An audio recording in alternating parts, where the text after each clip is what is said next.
Good morning and welcome to Coolin's Morning Inspirations. This is your host, Michael Terrell. And today I wanted to talk to you guys about every job is a stepping stone. Every job is a stepping stone to where you want to be.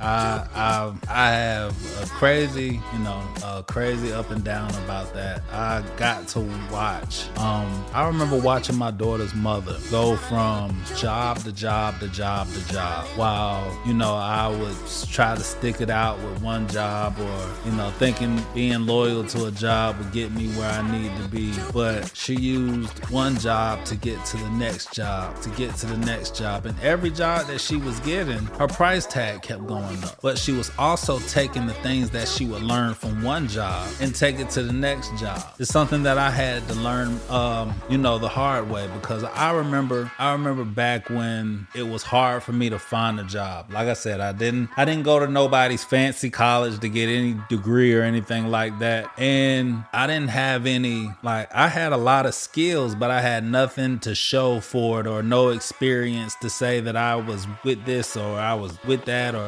anything like that. And I used to get so upset when she used to always say, you should just get a landscaping job. They're always hiring to do landscaping. And I was like, I don't want to be no yard boy. I don't want to be no landscaper, no yard boy cutting. What do I look like? I all the skills that I got, that's what you think I want to do? And I would, instead of take those jobs, I kept on taking every other crappy job that would come my way. And I remember when I first started doing, I took a landscaping job. It was for a commercial landscape company, but they did high-end residential properties. And we were, there's landscapers that do the cutting the grass and all the other stuff. And then there's hardscapes where you would kind of create the scenery. New house, create the scenery, or if they got a new project they want to do, and we would recreate it. And so I was with the hardscape team. Drag session. I mean, every day. And I'm the big guy, so everybody wants me to get the big boulder, and they want me to lift and pull and push all the heavy stuff. So at the end of the day, I will be worn out. But the funny thing is, that was who hired me. It's funny when they always say, if you want to make God laugh, tell him your plans. Because if he got a plan for you, no matter what, it's just gonna go his way, not yours. And so every time I got a decent opportunity, I've had other jobs. I would try to, lead. I left that job, tried to drive trucks. That was crap. I tried to do a lot of different things and ended up back at another landscape company. And I tried to, it was all right, but it didn't work out for me. I tried to, work with somebody on their personal business, and they tried to cheat me. And I remember while she was bouncing around, getting herself together, she ended up landing a job at a landscape company as a recruiter. And so she ended up getting me on at that job. I ended up being okay because of who the crew that I was working with and the people that I was working with. They taught me a lot of stuff. Shout out to C-Note. It taught me a lot of things. And as I was at that company, because I was there for almost 10 years, and a part of my, I was on one of my other morning inspirations, I was talking about 30 days and 30 nights that you have to spend in the wilderness. And sometimes, even though it says 30 days, 30 nights, it's not always 30 days, 30 nights. It could be sometimes shorter, sometimes way longer. And so mine was longer. And so I was with a company, and I started off as a maintenance landscaper. And then I started to learn from the ground up there.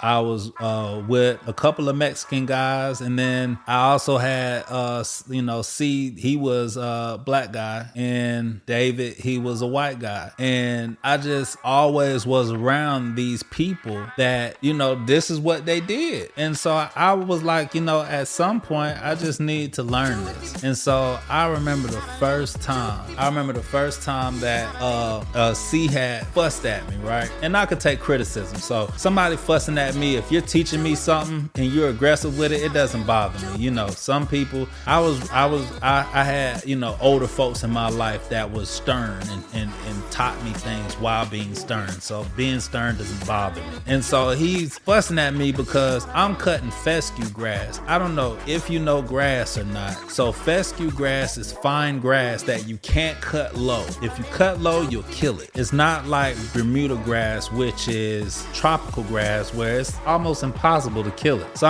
and we're at this commercial building, and so it's very noticeable. I'm scalping the crap out of this grass, and he's running up, "Hey, this is fescue. What are you doing? What are you?" And he's like, "I thought you had experience," and da da da. He's just getting on me. But while getting on me, he's telling me what the difference is between the grasses. So I'm starting to learn all this stuff. I'm starting to pick up on how to do this, what can spray, what can do this, what can do that, and I'm learning different things from everybody else. Like I'm helping the irrigation team, learning how to work sprinkler systems, and I ended up getting an opportunity as a private gardener for a place called Century Center. It's in Atlanta, towards the Doraville side of town. And while I'm there every day, all day, and now I'm starting to try to make this my own. It was like, this is my business. I'm making sure that it's right. I'm making sure everything goes good. And I started to learn how to maintain something and keep the customer happy, because I had to interact with the customer continuously, because they'll be asking me for different things, and I would have to go ahead and handle whatever they needed me to handle. And so with that being said, you know, COVID ended up happening. And when COVID happened, no, this is right before COVID. So hold up,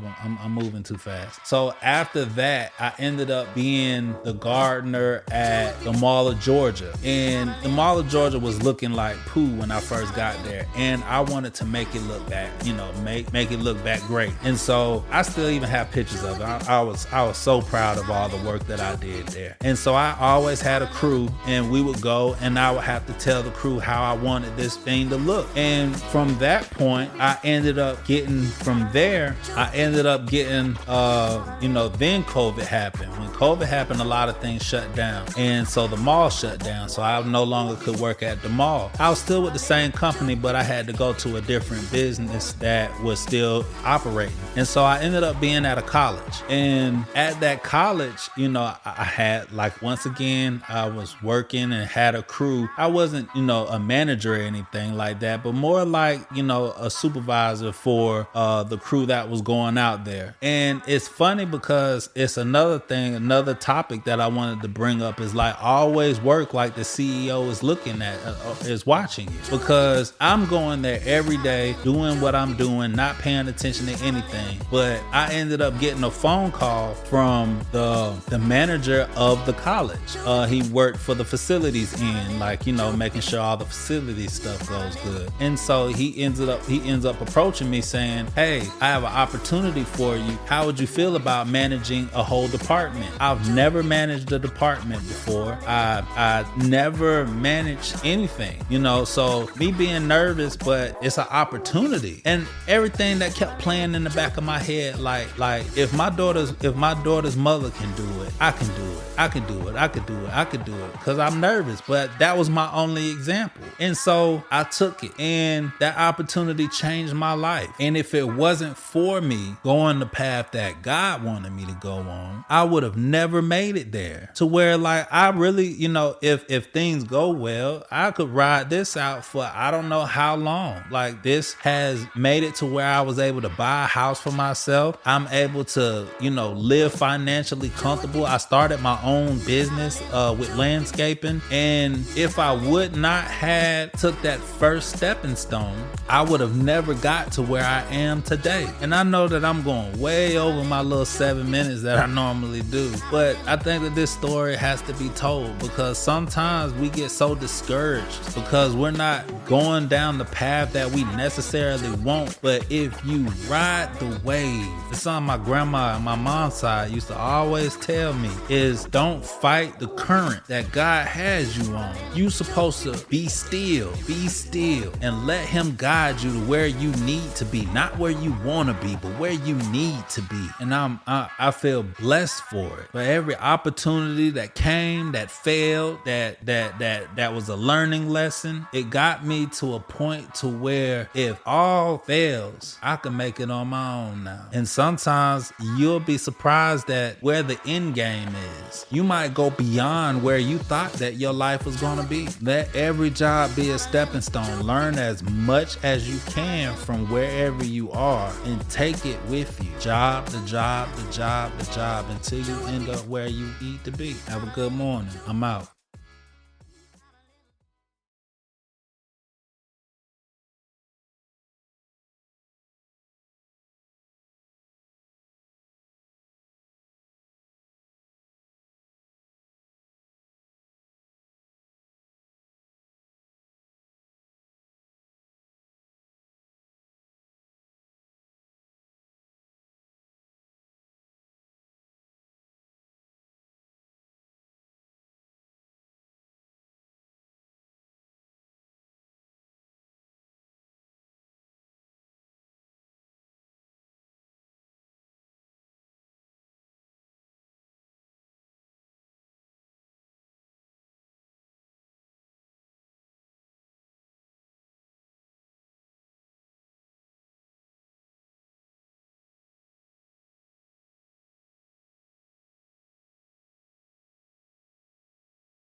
Thank you for tuning in to the Unbreakable Black Man Podcast.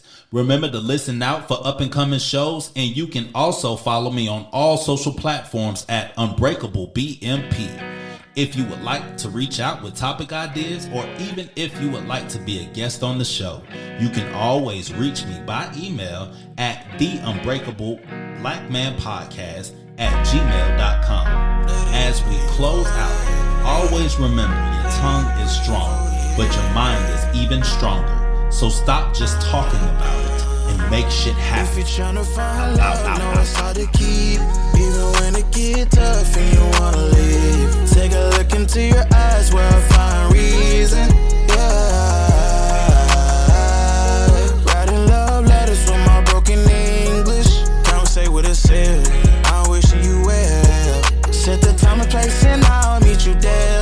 Be right there, be right, I'll be right. Stumbling up the stairs, please come, I need help. Can't do this alone, show me that you're there. We've been through so much in the past week. Can we start afresh, leaving in last week? Cause I'm so gone, fighting the temptations in that old phone. They've been trying to separate us so long, but I want you in my life, can't do it solo. Cause nobody was meant to be by the self. I'll take your hand, go